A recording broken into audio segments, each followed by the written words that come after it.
একদিন একজন ক্ষুধার্ত ব্যক্তি এসে বলেছিল, কিছু খাবার পাওয়া যাবে? তা সেই গৃহস্থ বলেছিলেন, নিশ্চয়ই পাওয়া যাবে, তুমি একটু আগে ভগবানকে স্মরণ করে নাও, তারপর বসে যাও খেতে। তা সেই ব্যক্তিটি বলেছিল যে আমি তো ভগবানকে মানি না, আমি তো ঈশ্বরে বিশ্বাসী নই, আজ একটু খেতে পাবো বলে তাকে ডাকবো, তাহলে তো কপটতা করা হয়। এই ব্যক্তি ঈশ্বরকে মানেন না, কিন্তু সেই সঙ্গে তিনি কপটও নন।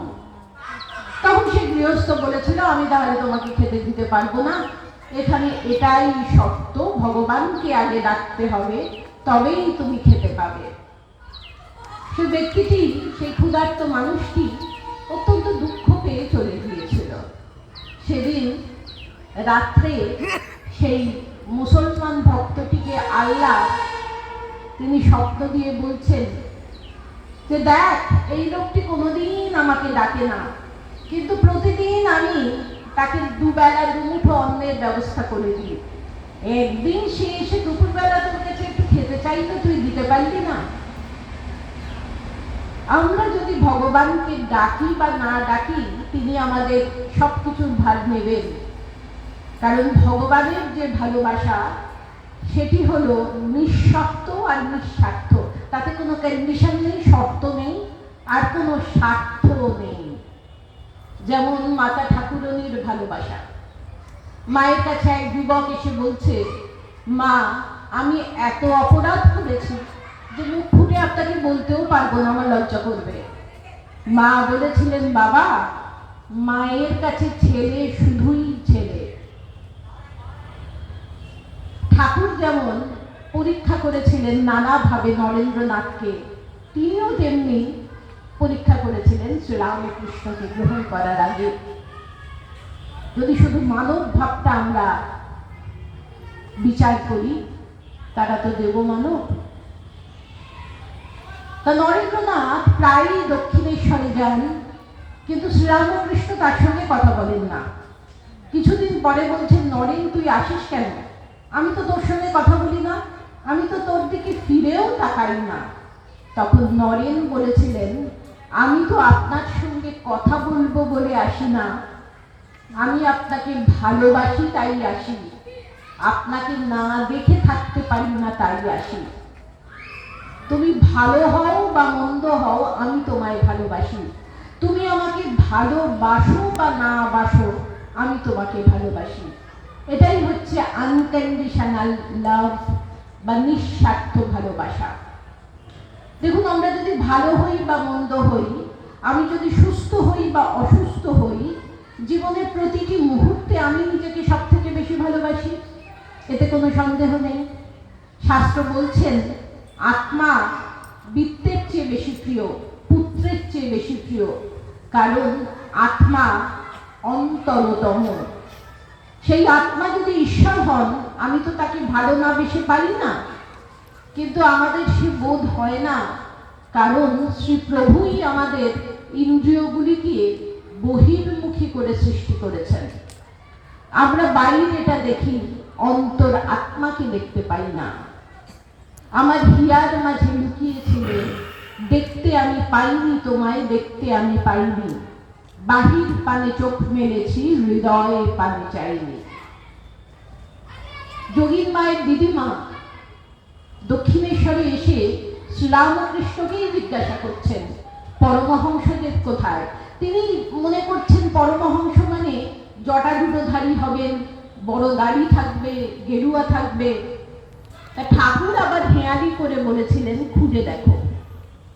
কোথায় খুঁজে দেখব সেটাও তিনি বলে দিয়েছেন, খোঁজো নিজ অন্তঃপুরে। কিন্তু আমি যদি নিজে তাকে দেখতে না পাই, আমি যদি তাকে অন্তরে খুঁজে না পাই, তাহলে আমার কি হবে? মা বলছেন, আনন্দের পূর্ণ ঘর ঠাকুর বসিয়ে দিয়েছেন অন্তরে, কিন্তু আমি যদি তাকে দেখতে না পাই, আমি কোথায় খুঁজবো তাকে? ভগবান হচ্ছেন সৎ চিৎ আনন্দ। সৎ মানে যিনি চিরন্তন। এই পরিবর্তনশীল জগতে একমাত্র তিনিই চিরন্তন। চিৎ মানে জ্ঞানী, আর আনন্দ মানে তো আনন্দই। তিনি চিরন্তন বলে, তিনি তো স্রষ্টা, তার সৃষ্টি আমরাও চিরন্তন হবার চেষ্টা করি, আমরাও অমর হবার চেষ্টা করি। আমরা মরতে চাই না। কেউ কি আমরা মরতে চাই না। কারণ আমাদের স্রষ্টা চিরন্তন, সেই গুণ আমরা পেয়েছি। একজন 95 বছরের বৃদ্ধ বা বৃদ্ধাও যখন হাসপাতালে যান, তিনিও উদ্বিগ্ন হয়ে বলেন, তাড়াতাড়ি সুস্থ হয়ে ফিরে আসবো তো। এটি আমাদের স্রষ্টার গুণ। তিনি হচ্ছেন চিৎ, অর্থাৎ জ্ঞানী। সেই জন্যে আমাদের প্রত্যেকের কৌতূহল আছে, ভালো বা খারাপ যাই হোক, এটিকে বলে অনুসন্ধিৎসা, জানবার ইচ্ছে। একটা ছোট বাচ্চাও দেখুন জিজ্ঞাসা করে, পাখি কেন আকাশে উঠবে, কেন পাখি বাসা বাঁধবে, ডালে থাকবে, আমি কেন গাছে থাকতে পারবো না, মাছ কেন জলে থাকে, আমি কেন মাছকে ধরতে পারি না, নানা রকম প্রশ্ন। এটা হচ্ছে অনুসন্ধিৎসা। কারণ আমাদের স্রষ্টা হচ্ছেন জ্ঞানী, তাই স্রষ্টার গুণ আমরা পেয়েছি, যেটি কৌতূহল আর আনন্দ। আমরা সবাই আনন্দ স্বরূপ। এই আনন্দের সন্ধানেই আমাদের এত ছোটাছুটি, ঘোরাঘুরি, দৌড়াদৌড়ি। কস্তুরী মৃগের নাভিতে কস্তুরী আছে, সেই গন্ধে মাতাল হয়ে হরিণ চারিদিকে ছুটে বেড়ায়। সে জানে না কস্তুরীর অবস্থান তার মধ্যে। কোনো কোনো মানুষ আছেন সারা জীবনটা দিয়ে দেন শুধু টাকা রোজগারের জন্য। অনেক টাকা মানে অনেক বাড়ি, অনেক গাড়ি, অনেক সুখ। কেউ কেউ মনে করেন সংসারে ছেলে মেয়ে নাতি পুতি সবাইকে নিয়ে থাকলে বুঝি খুব আনন্দ পাওয়া যাবে। তাই মা বলছেন, হৃদয়ে আনন্দের ঘট বসানো আছে।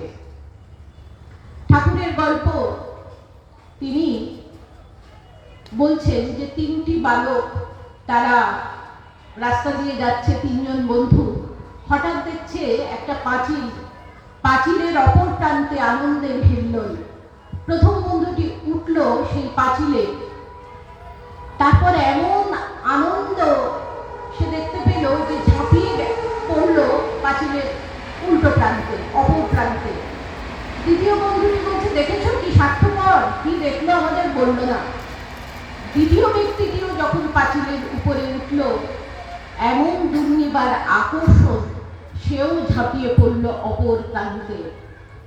তৃতীয় ব্যক্তিটি কিন্তু অবতার, তাকে খবর দিতে হবে। তিনি কি খবর দিচ্ছেন? তিনি এইটি দিচ্ছেন যে আমরা সবাই আনন্দ স্বরূপ, এবং আনন্দকে আমরা কিভাবে লাভ করব? যদি আমরা আনন্দময় হয়ে উঠি, ভগবতমুখী জীবন যেন আমাদের হয়। কিভাবে সেটা সম্ভব? সেটাও ঠাকুর বলিয়ে দিয়েছেন স্বামীজির মুখ দিয়ে। খণ্ডন ভববন্ধন, ভববন্ধন খণ্ডন করতে হবে। কিভাবে হবে? ঠাকুর বলছেন অহংকার ত্যাগ করতে হবে, তা না হলে সম্ভব নয়। যদি সুতোর মুখে আঁচ থাকে, কিছুতেই ছুঁচের মধ্যে দিয়ে তা গলবে না। মাতা ঠাকুরনিও সুন্দর গল্প বলতেন অহংকার নিয়ে। বলছেন একজন গুরু আর তার শিষ্য চলেছে দেশ থেকে দেশান্তরে। দেখছে একটা বড় নদী, না আছে নৌকো, না আছে মাঝি। গুরু তো খুব চিন্তায় পড়লেন, কিন্তু শিষ্য ভাবছে, আমি গুরুর নামে ভবসাগর পার হতে পারি, এ তো একটা সাধারণ নদী। জয় গুরুদেব বলে সে নদীতে ঝাঁপিয়ে পড়ল, আর সে খুব সহজে নদী পার করে গেল। গুরুদেব ভাবছেন, ওরে বাবা, আমার নামের এত মহিমা আমি তো নিজেই জানতাম না। যেই জয় আমি বলে সে ঝাঁপালো, একেবারে তলিয়ে গেল, আর উঠল না। মাতা ঠাকুরানী কি বলছেন? ভববন্ধন কিভাবে মোচন হবে?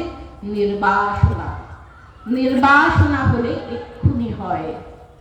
আর স্বামীজি কি বলছেন কিভাবে হবে? নিঃস্বার্থপরতা হলেই যে নিঃস্বার্থপর হবে তার এক্ষুনি হবে। তা আমি তো অন্তরে তাকে খুঁজে পাচ্ছি না, আমার কি হবে?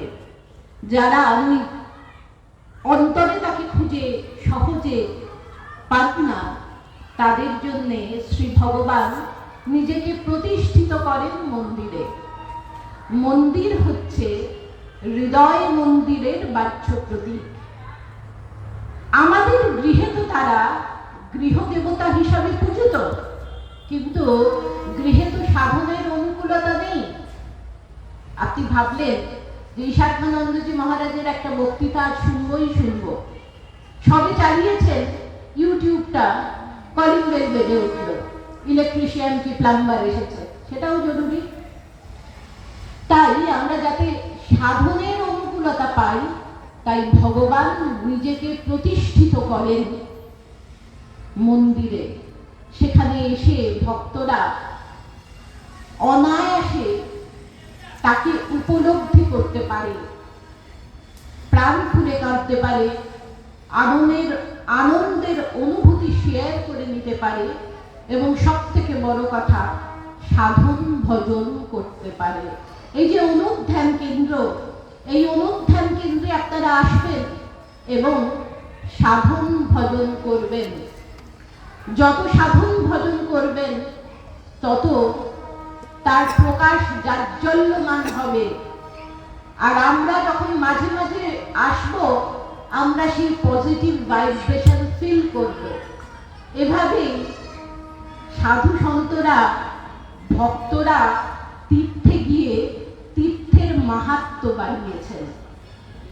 এই মন্দিরে ভগবানের পট থাকতে পারে, ছবি থাকতে পারে।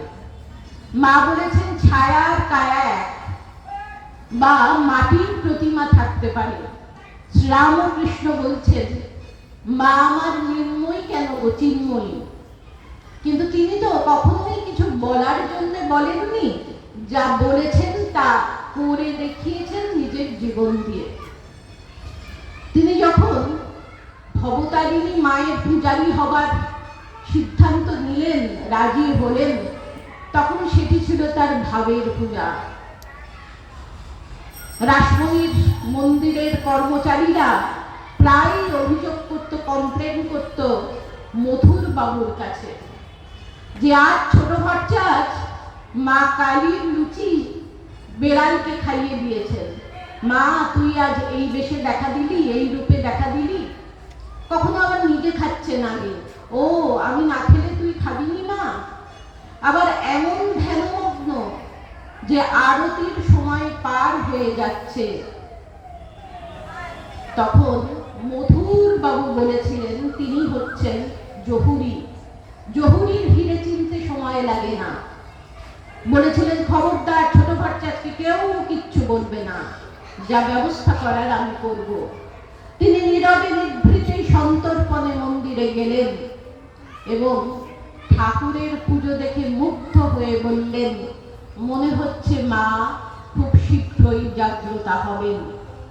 শ্রীরামকৃষ্ণ তার ভাব, ভক্তি, প্রেম, অনুরাগ দিয়ে মাকে জাগ্রত করেছিলেন এবং তিনি মায়ের নাকের সামনে তুলো ধরতেন, দেখতেন তুলোটা নড়ছে, অর্থাৎ মা জীবন্ত। এমন তার ব্যাকুলতা, মা একটা দিন চলে গেল, দেখা দিবি নে, খাড়া নিয়ে এসছেন, নিজের জীবন বিসর্জন দেবেন। তখনই দেখলেন জ্যোতির সাগর, জ্যোতির ঢেউ এসে তাকে গ্রাস করছে। তিনি মা মা বলে বাহ্য জ্ঞান শূন্য হলেন এবং মাকে দেখলেন চিন্ময়ী রূপে। বললেন, মা বলেছেন এক সত্য বহু নয়। এই যে মহারাজ বারবার বলছিলেন অদ্বৈত বেদান্তের কথা, একই সত্য বহু নয়। তা ঠাকুর তার ভালোবাসা দিয়ে জাগ্রত করেছিলেন মা কালীকে। যে মন্দিরে আমরা যাব সেই মন্দির কালী মন্দির হতে পারে, ঠাকুরের মন্দির হতে পারে, রাধা কৃষ্ণের মন্দির হতে পারে। শ্রীরামকৃষ্ণ যখন এসেছিলেন তখন এত বিবাদ, শাক্তদের দেখলে শৈবরা মুখ ঘুরিয়ে চলে যেত। আবার বৈষ্ণবরা তাদের দেখে নাক ছিটকাত। শ্রীরামকৃষ্ণ কি চেয়েছিলেন? একটি অসাম্প্রদায়িক সম্প্রদায়। বলতেন মতুয়ার বুদ্ধি, আমার ঘড়ি ঠিক চলছে। ঠাকুরের সৃষ্টি করা কতগুলি শব্দ আছে, যেমন মতুয়ার বুদ্ধি, যেমন মূর্খোত্তম। মূর্খের সঙ্গে কখনো সুপারলেটিভ ডিগ্রি চলে না। সর্বোত্তম হতে পারে কিন্তু মূর্খোত্তম নয়। কিন্তু তার সৃষ্টি করা এই শব্দ, তিনি শুধু নিজেকে মূর্খ বলেই ক্ষান্ত হতেন না, বলতেন আমি মূর্খ, তারপর বলতেন আমি মূর্খোত্তম, মানে সর্বশ্রেষ্ঠ মূর্খ।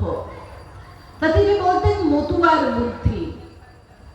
সব মন্দিরে যে কোনো বিগ্রহই পূজিত হোক না কেন, সেই একই ভগবানের প্রকাশ বিভিন্ন নামে। চৈতন্যদেব বলেছেন নাম বিগ্রহ স্বরূপ তিন এক রূপ, তিনে ভেদ নেই তিন চিদানন্দ স্বরূপ।